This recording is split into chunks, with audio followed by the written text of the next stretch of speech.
Hi, everyone, and welcome. I'm Sky from Escape the City, and I am here with David from Make My Money Matter to talk a bit about the work that they're doing and the important work that they're doing in the world, and hear a bit more about how we can get involved and what we all can do to make our pensions a bit better for the world. So, David, would you be happy to share a bit about Make My Money Matter and how it got started and what it's all about and what's the problem you're trying to solve? Yeah, absolutely. And thanks so much for having me. I guess we were set up with the real purpose of helping members of the public in the UK better align their personal finances, their bank accounts, their savings, and most importantly for us, their pensions with their values. And I think the problem we're trying to solve is the fact that by and large, most people in the UK really don't engage with their money. And there's a kind of phobia of talking about money, a lack of understanding about how financial systems work. And what that leads to is a situation where you've got individuals across the UK who are taking really important everyday steps, particularly around kind of their carbon footprint, their impact on the world around them, to represent their morals and their values in their day-to-day life. And that's changing their travel patterns, changing their consumption patterns, food they eat, clothes they wear, how we travel around the country, but a real disconnect between what we do with our day-to-day lives and what our money does, oftentimes behind our back without us really knowing it. And so that situation means that you've got vegans in the UK who are investing in the meat industry, for example. You've got Extinction Rebellion protesters who are heavily invested in the fossil fuel companies they are fighting against. You've got doctors and nurses whose pensions may be contributing towards tobacco or causing many of the diseases which they themselves are then fighting. And so we think there's a real problem between kind of the day-to-day decisions we're making as individuals and what actually our money may be doing when we're kind of not looking. So we want to raise awareness of that. We want to tell people about how their money can actually be a really positive force for good and for change in the world, and get people excited about their money, thinking differently about their money, and ultimately using that pressure, that awareness, that excitement to engage the pensions industry and the financial sector to do more with their money, to invest it more sustainably and more ethically long term. Amazing. It sounds very important, but it also kind of freaks me out that there are so many, for so many of us, we don't know. As you say, you try to make decisions that are aligned with your values and what really matters to you. And it seems like a big blind spot. Does that feel like that? Do you find a lot of people are surprised by that?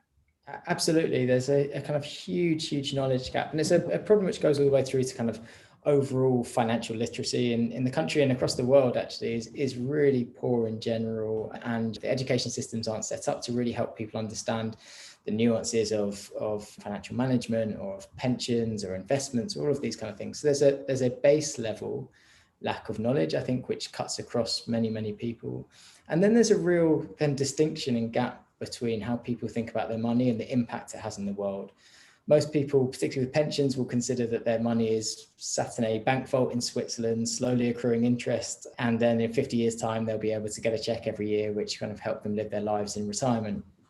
And the reality is that our money is not static. It's active. It's invested for good and for bad all around the world. It's invested in the biggest companies. It's helping create the world we are living in right now.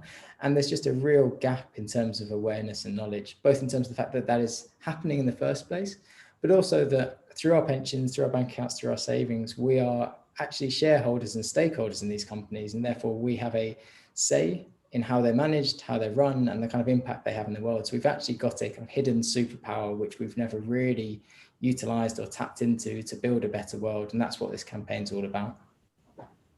Amazing. And how did you get involved with Make My Money Matter? What's your journey to ending up working on this important issue? Sure. So I've kind of got a mixed background. So I spent 5 or 6 years doing consultancy work, so kind of strategy consulting at some big firms with a particular focus on the international development sector. So I kind of got to develop some private sector skills and some kind of corporate focus, but working particularly with NGO clients in the international development space. So I spent 5 or 6 years doing that. I then had a couple of years living and working in India, working in girls' education, where I'm kind of applying some of those skills, but in a really difficult, interesting, different, challenging context with a brilliant organization called Educate Girls. So I was in Mumbai for 2.5 years, which was super fun, challenging, brilliant, and then came back and worked at the One campaign, which is a leading campaigning organisation working on international development issues, alleviation of poverty and ending preventable disease with a particular focus in Africa, and learned a lot about public campaigning in the UK and beyond there. And it was whilst at the one campaign that I met Richard Curtis and some of the team who were setting up the Make My Money Matter campaign. And a really exciting team, really exciting group of people. What I thought was a brilliant campaign, a really much needed way of thinking about how we not just kind of generate billions of pounds going towards these really important issues, but how we mobilize the trillions which are really needed to help meet the Sustainable Development Goals, help meet the targets of the Paris Climate Agreement. And so got to know the team there, was really excited about the campaign, and joined about 18 months ago as their first full-time member of staff. Amazing, amazing. So you're a corporate escapee as well. I am, for sure. I remember using Escape the City very well 5 or 6 years ago. Amazing. That's cool. That's so cool. That always makes my day when I find out about people going and doing cool things, and amazing. So in terms of some of the things that you've said, I guess, around making a change, feeling like you're stakeholders in this and demanding better from your pension, and I think it can feel a little bit overwhelming and a little bit shocking. Money is going into things that they might not want to be aligned to, but there's so much opportunity in, you know, all of that money to actually making quite a significant difference in the world in ways that are really meaningful to us personally, but also like as a society. For organizations, so if I'm running an organization and I'm thinking, oh my gosh, I don't actually know what our pension fund is being invested into, how easy is it for an organization to change that, or to get involved, or to really make a difference in that way?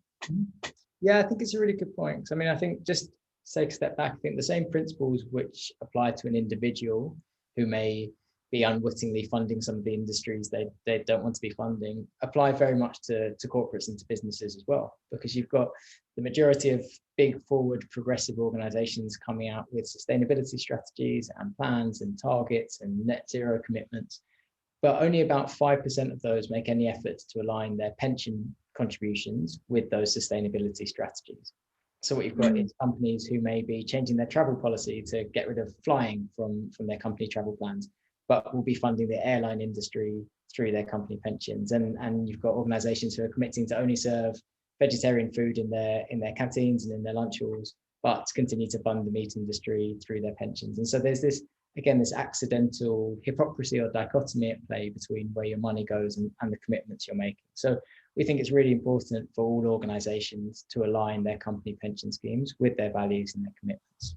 And I guess your question about how easy it is and what can be done, it does slightly depend on with whom you have a pension, what offers are available to you, and kind of how you go about making that change. But I think the first thing to do is to ask the question of your pension provider: where is our money invested? What kind of impact is it having? And are there alternatives for our staff available? So first is to understand, are there more sustainable funds and more ethical funds they may offer, which you would feel more comfortable with, which more closely align with your organizational values. And sometimes sometimes providers will have those options, and you can explore those, you can offer those to your staff, you can communicate it. I think it's a really important step.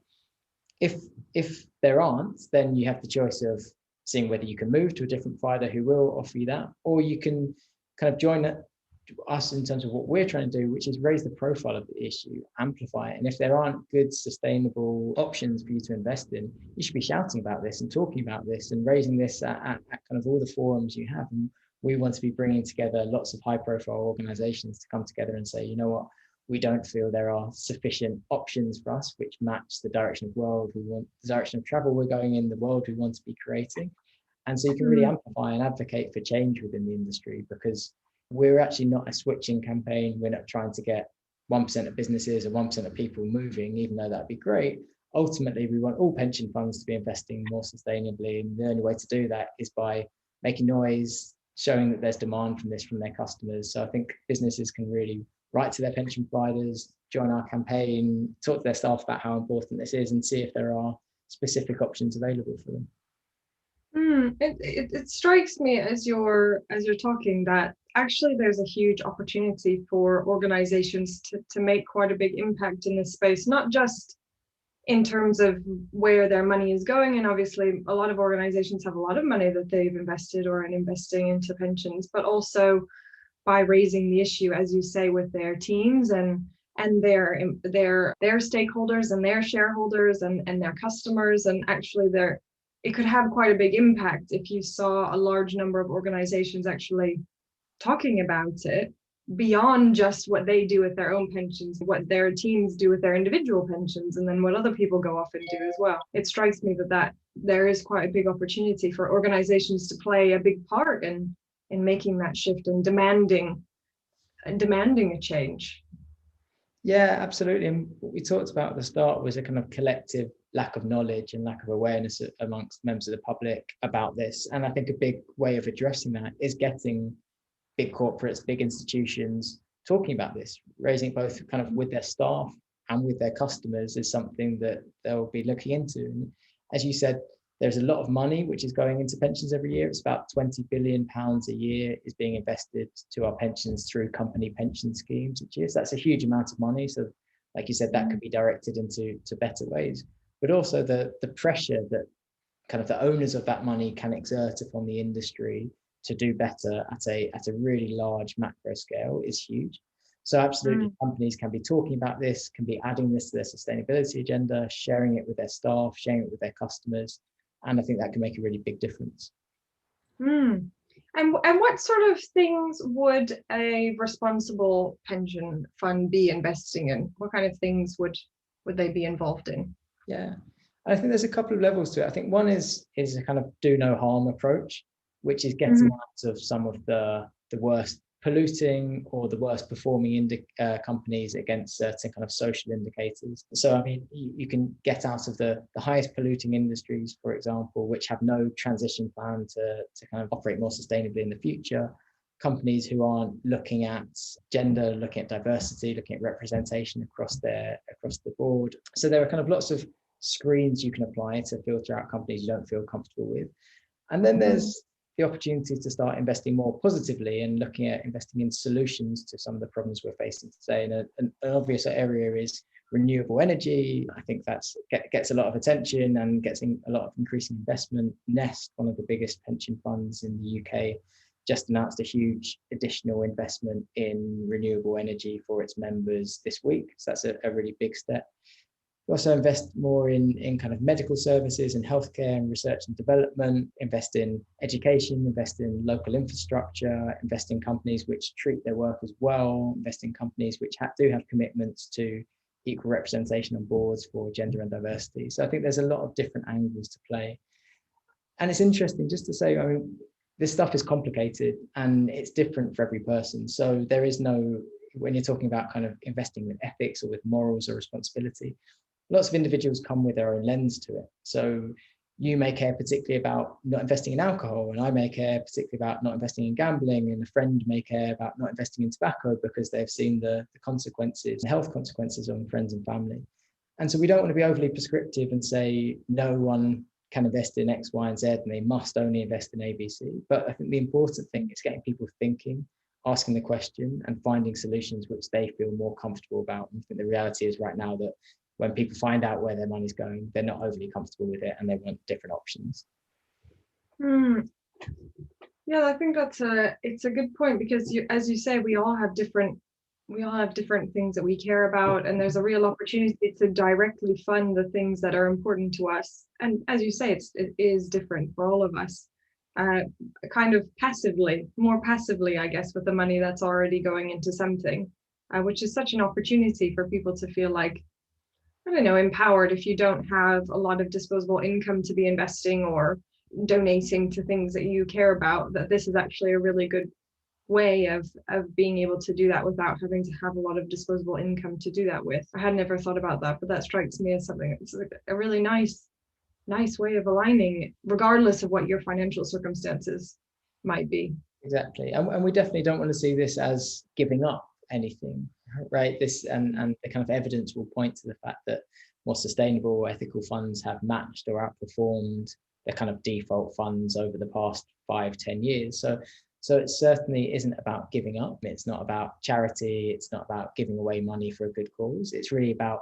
making sure that your kind of money is being stewarded in a way which is good for you and good for the planet and good long term. And we think there's a real kind of sweet spot in that area, which is good investments which make good returns for their members and are good for the planet. And that's absolutely how we want to see this. And like you're saying, for many people, kind of a pension will be the largest investment that any of us hold in a lifetime, but we have absolutely zero engagement with that money. It's a huge pot of money. It can be a huge pot of money for lots of people, and we just outsource it and we don't think about it, and we put the letters in a drawer somewhere and we ignore it year in, year out. And actually, as we've been talking about, it can be one of the most effective things we have at making a difference in the world. And right now, we're not kind of tapping into that power yet, but we think we can. It's I know this is kind of like confirmation bias, so I'm aware of it, but it strikes me as feeling so important that I feel a bit shocked that I haven't really heard that much about it before having this conversation with you, having conversations with people in your team in the last few weeks or months, really. Why do you think that is? Why do you think that this has been kind of a hidden issue for such a long time? Yeah, I mean, a couple of reasons.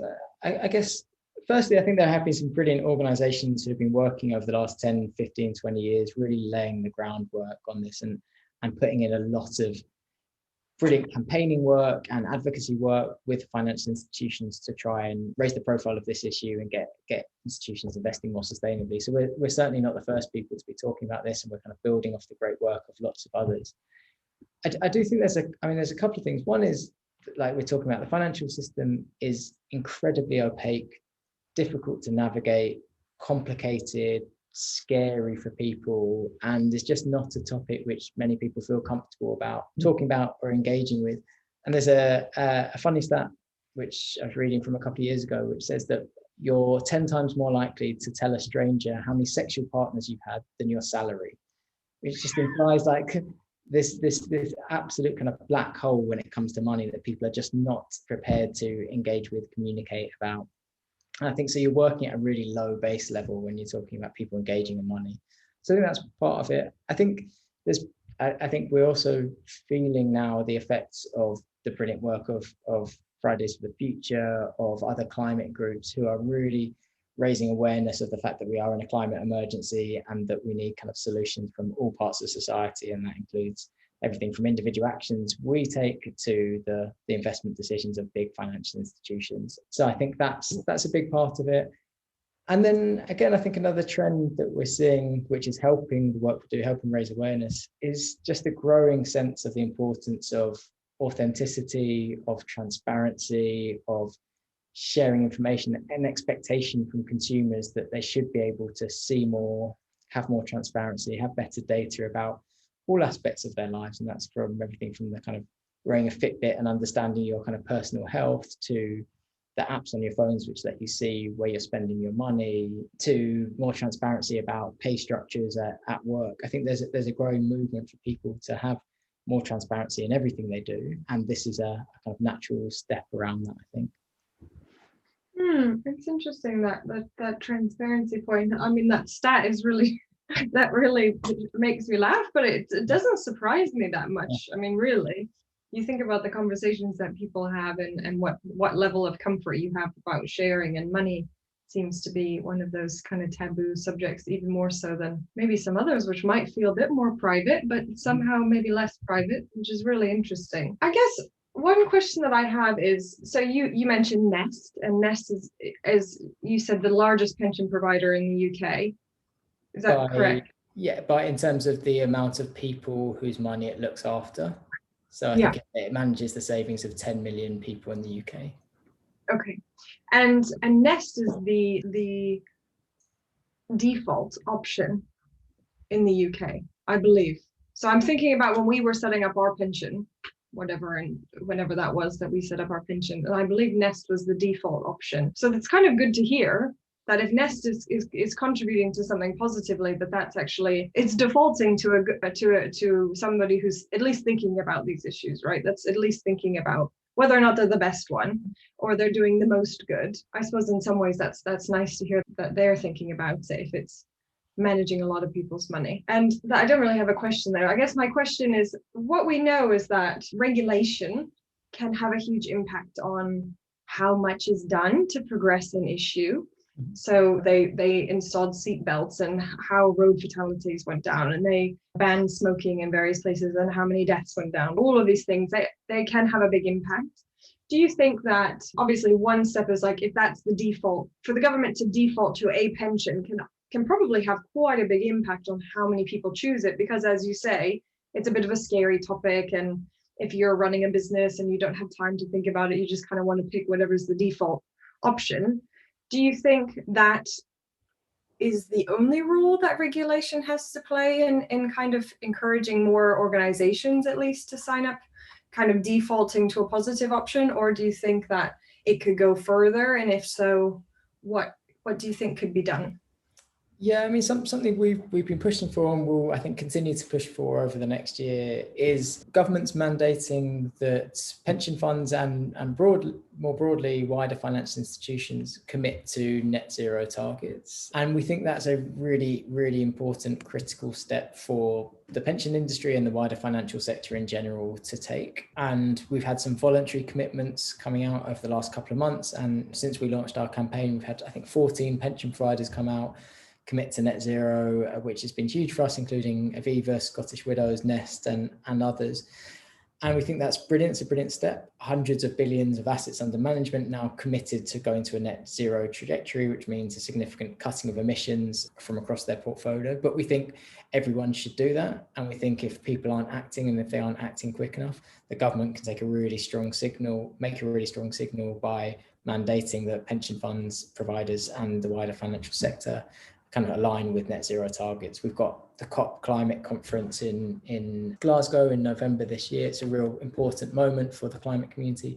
It's a huge opportunity for the government to kind of take leadership and show that we can have a green, clean, sustainable financial industry, and the UK can be a world leader in that. And I think the pension funds making those commitments show it's possible, show there's appetite, and we think the government can kind of go a step further and mandate that so everyone comes on board as well.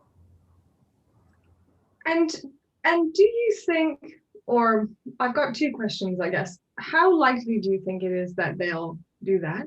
That's my first question. The current government will do that. And my second question is, what kind of uptake or communication or support are you seeing from political parties? Are people willing to adopt that as part of their manifestos? Are they engaging with you? Are they not engaging with you? Is there things that people can do to make them do that if they're not doing it already? Yeah, I'm curious. So on the first question, it's an interesting one. I wouldn't rule it out. It's a challenge. It would be a huge step for any government to do. It's a huge commitment to make. It's not without its challenge. It's not an easy, simple thing to do. This scale of regulation across the financial industry would be an enormous statement. So it's certainly not an easy thing to do, and therefore it's not going to happen overnight. But we think there's real momentum growing. And like I said, with Aviva coming out, Scottish Widows, Nest, Smart Pension, others, local government schemes like Brunel coming out recently and making that commitment, you're getting real movement and energy from the industry. Also seeing the banking sector, financial leaders from within the sector coming out and calling for and making net zero targets for some of the leading banks in the UK and globally. You've got members of the government who acknowledge the need to get on a immediate, urgent net zero transition pathway and the role that financial industry plays in that. You've got Mark Carney, who is a supporter of our campaign, who we worked closely with on this, who's the government's advisor on private finance, kind of frequently referencing the important critical role that the financial institutions will play, including making net zero commitments in helping addressing the climate emergency. So there's real kind of energy and momentum in this space. And I think the more it comes both from members of the public, showing that the public care about this, recognizing this is an important issue, and then in kind of on the other side of the coin is from finance sector leaders to say that they are supportive of it, that they are in favor of legislation, they are in favor of us all kind of playing on the same level playing field, which is a net zero financial industry, then I think those two things combined kind of change the equation for government and make it a more interesting, palatable commitment to make. So I think we're really focusing on the kind of public angle, raising awareness, getting people excited, mobilizing people to make this call to action, and at the same time harnessing that growing demand from the industry. And when Aviva came out and made their net zero commitment, they came out in favor of the government mandating and regulating that all pension providers go to net zero as well. So there certainly is that kind of growing awareness and appetite within the industry too. That's nice. It's nice to hear that some of the larger funds are trying to level up the industry, even though of course it means more regulation, and we know regulation means more work that people have to do. So it's nice to hear that people are demanding that, not only making the change themselves, but also advocating for more change across the board with their peers, the competition, the whole sector. So that's really nice to hear. I get this real sense, and maybe it's confirmation bias, or you live in an echo chamber, you're surrounded by people who are thinking the same things and therefore hearing the same things. But I got rid of social media a year and a half ago, so I don't really hear that much from other people. But I'm curious, it seems like in the last year, people are paying more attention to, I guess, things that matter more to them. Because of the pandemic, you realize what's important. We've all been locked inside. You're not seeing people, you're thinking about things. I think people have become much more aware of the environment and etc. And I think traditionally, people who were very climate conscious were the hippies, and it was very left wing and things that people would associate with being very left wing. But it seems like it's really shifted, particularly I feel like in the last year, but I could be wrong. Of course, I don't work in this space all the time, that it feels like attitudes politically also are changing for this to be more of a norm rather than one side of the debates, policies. And it seems like more and more like we have a conservative government and they're talking a lot about the environment and they're trying to make strides to change things. And do you think even political attitudes are changing more around this, and therefore maybe more open to the work that you're doing and some of these calls for change? Yes, I do. And I think a kind of important part you talked about there was like normalization of this conversation. And that's what I think has really changed. I think there's a significantly less debate about there being a climate emergency. Certainly in the UK, I don't think you'd have many leaders of political parties coming out and debating whether there's a climate emergency and debating the scale and severity of the problem we're facing and the need for urgent action. So I think that conversation has been really normalized at a political level. And I think it's certainly helped by the election of Joe Biden in the United States, who's got a very ambitious, I think well-aligned green agenda in the States. So I think I think politically the conversation is changing, although it's obviously quite fragile. And if Joe Biden loses that election, who knows where kind of some of the climate conventions and work goes. And there are other countries like in Brazil and in Russia where there's less acceptance. But I think it's particularly in the UK, the US and other places, we're kind of getting to a more normalized consensus view that there more needs to be done. So I think that's helping. I think the economic argument and question is playing a big role, that this isn't, as you said, a kind of hippie, lefty, hug a tree, hug a planet kind of movement, but is actually an opportunity to take advantage of the kind of huge opportunities which will be presented by a green industrial revolution, a green recovery from COVID, a green transition. Again, Mark Carney said this is the biggest economic opportunity of our lifetime, the transition to a green economy. So I think that is helping with that in that it becomes less a pure play conversation about the planet and protecting the environment, however critical and important that is, but making sure there's an economic argument within there too, I think really does help. And then thirdly, I think, like you're saying, I think there is a point about individual consumers consumer citizens feeling kind of shared fragility and vulnerability and kind of collective awareness of our fragility as a interconnected global community. And I think the pandemic has certainly highlighted that. It's shown our vulnerability and fragility to external factors. And I think that will be a wake-up call to lots of people that there are risks at play, but also we can do things differently and we can come together and create solutions. Like the vaccine has been created in a 9-month timeline, incredibly, even less than that, incredibly quickly. When money, energy, political will, public consciousness comes together, you can address problems. So I think seeing problems being addressed when people come together, I think has given a bit of a lease of life to it as well. Hmm.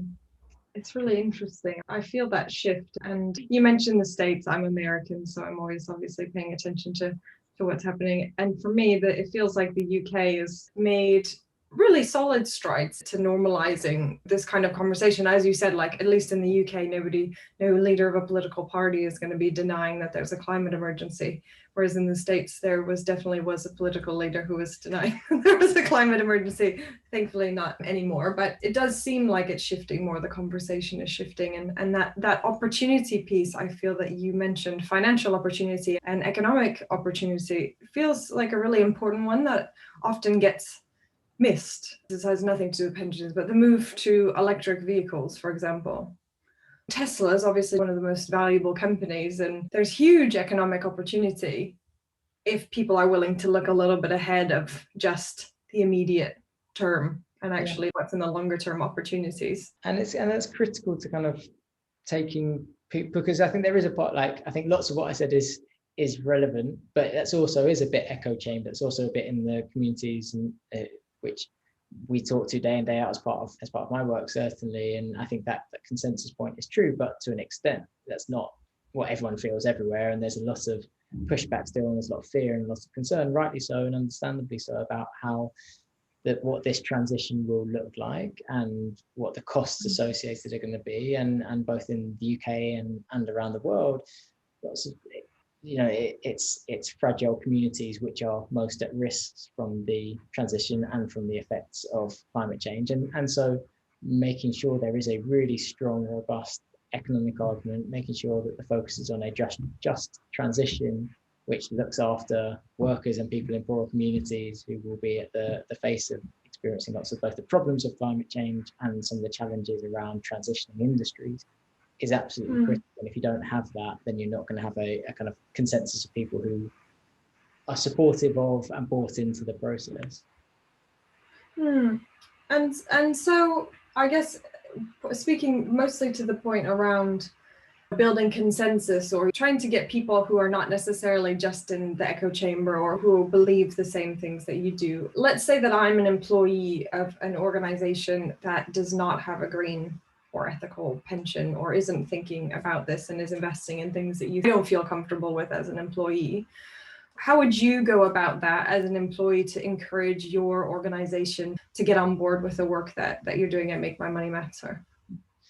Yeah, I mean, I think there's a couple of entry points to that. I think the first is around consistency and authenticity as an organization. And I think I would go back to, what are the values of that organization? What are the sustainability targets or commitments of that organization? What is the aspiration of that organization long term in terms of being a corporate citizen or having a positive impact in the world? And I know not all organizations will have all three of those things, but most organizations will have some combination of those three things, which help define them, help set them out, and a clear commitments to values-based work or to sustainability targets. And just put them next to where your pension fund will be investing your money and say, are these two things aligned? Are we comfortable with this? Is it consistent? Is it authentic to our brand, to our kind of reputation, to our position, to the kind of mission we have as an organization? And most of the time, the answer is probably not quite, and there's more to be done. And I think framing it with not as Make My Money Matter says everyone should do X, Y, and Z, or anyone says X, Y, you should do X, Y, and Z, but we as an organization have committed to these goals, espouse these values. Are they reflected in everything we do? Are they reflected in where hundreds of thousands, millions, tens of millions of pounds of pension contributions are going each year? And if not, we should make an effort to do something about that. And the kind of I think that's the kind of softly approach. I think there's a bit which is to say that this is going to be a really important issue for your staff, for your customers in the future. And I think you see how brands can be called out and can be challenged when they're not living their values, when they're being seen to be kind of greenwashing or jumping on board a bandwagon for the sake of it and putting out a nice social media post about gender and diversity, but not living those values within their organization. And I think it's going to be the same with money. I think if people are espousing sustainability commitments and targets, but that is being undermined by where their money is going, then they're quite exposed to brand backlash, to employee and customer concerns. And so I think it's just a really important value proposition, brand proposition, business proposition for all organizations to think about. And then the last thing I'd say is, as I kind of mentioned on earlier, the positive thing is there's a potential for huge impact. Lots of organizations really are looking at how they can have a bigger impact in the world. And this is one of the ways where you can have a huge impact with actually relatively limited lift on your side. Like I said, there's 20 billion pounds going each year from corporate pension schemes, from corporates into pension schemes. And that's a huge amount of money which can be directed to building a better world. And that's a really exciting proposition, I think, for businesses. Nice. I think that the framing that you said around asking the question, are we comfortable with this, is such a beautiful way of putting it, because it's very non-confrontational, which I think sometimes these things can be quite polarizing, because somebody comes in kind of like, I don't agree with this. And it's very difficult to change people's minds when you're just telling them that they're wrong. Whereas if you're framing it as, is this something that we feel comfortable with? That's quite an honest conversation that requires somebody to really think about how they feel, which is an important part of making a big decision, is how you feel emotionally about your connection to something. So I think that's a really nice framing that's not super confrontational, but more helpful. Any change sometimes will have some resistance to it, that's for sure. So that's really nice. And in terms of individuals, so I've obviously asked you loads of questions, but in terms of individuals, is one of the groups of people that you're trying to encourage as individuals to think about their own money and where their own money is going. Is there a good place that you recommend that people start? So if I'm somebody who is trying to think about this, where do I go to find out more? Where do I find out what my options are? How do I kind of tackle that big, scary money question? Yeah. So I think in terms of understanding more about our campaign, what we're calling for, what can be done, the change we want to see in the system, I'd love you guys to visit our website. We've got quite a lot of material and resources there which will kind of help with some of those questions and framing the conversation, and that's makemymoneymatter.co.uk. But then I think if and when you're ready to engage your pension provider, I think that's the place to start, is to call them up, is to write them an email, to ask the question, where is my money going? What kind of impact is it having? Are there other options available for me if I don't feel comfortable with the current situation? I think everyone has a slightly different situation with their pension, and it may be invested in a different fund by a different provider. And so I think the first step is getting that information, feeling comfortable that you know at least what's happening, and then those give you the tools to make a decision. If you're comfortable with the answer, great. If you're not, look at what other options are available for you, because there will be, but it can be a laborious, challenging process. It's not straightforward always. And then I guess the only other place to go would be, as we just talked about, is through your employer. Sometimes this will be managed by a company pension scheme.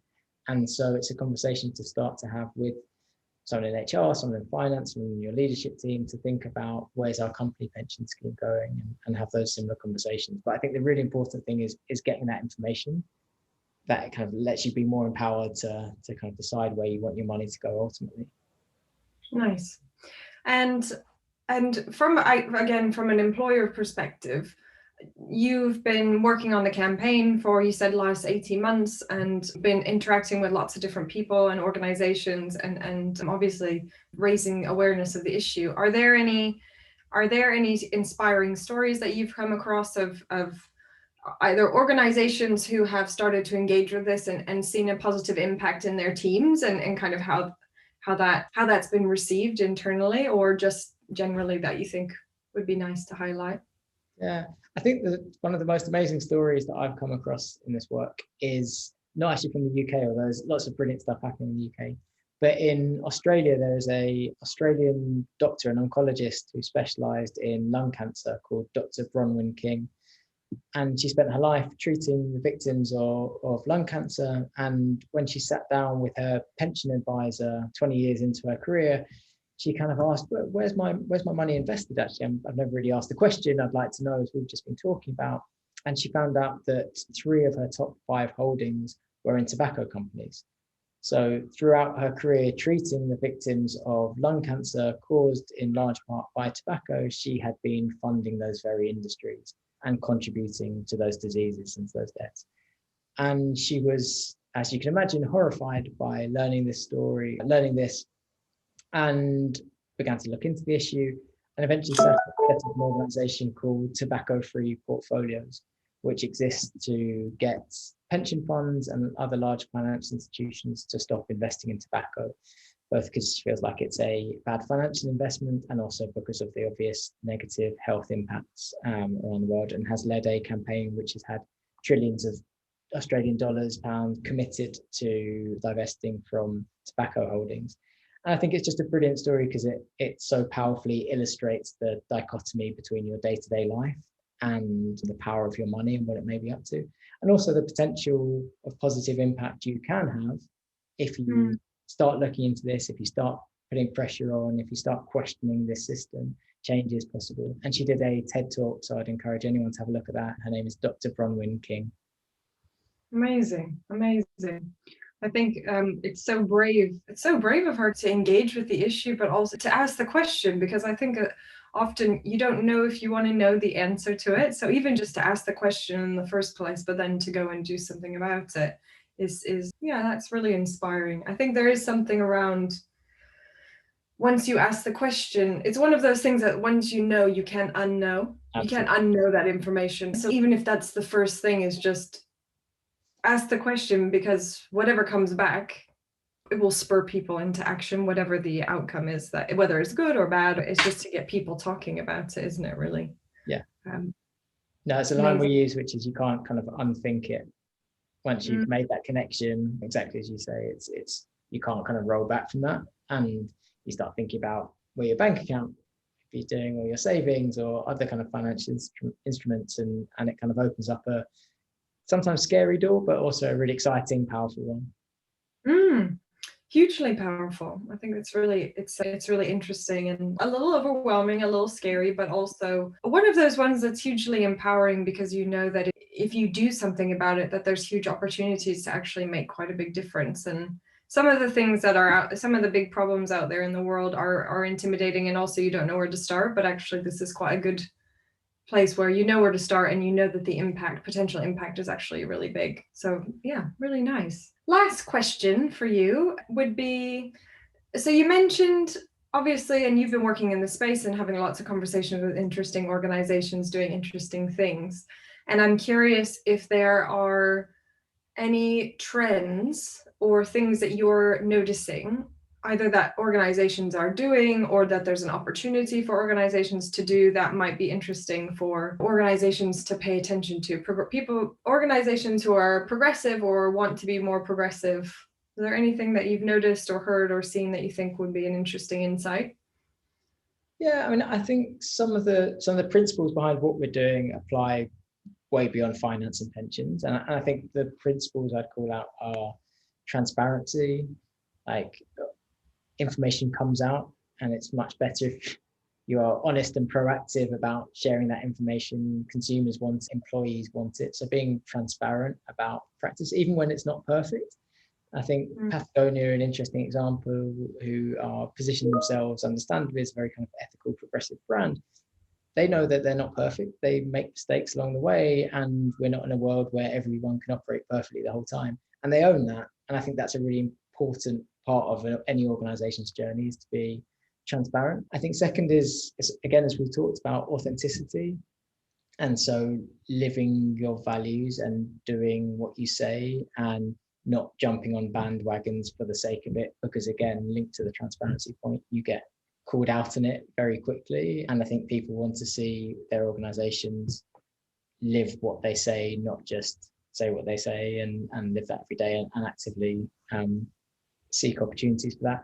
I think the third, again, just building on that, is kind of embracing the discomfort of the journey, rather than trying to portray everything as being perfect and everything's been fine, or a problem's being fixed, or you've released a report, you've made a commitment, so everything's done.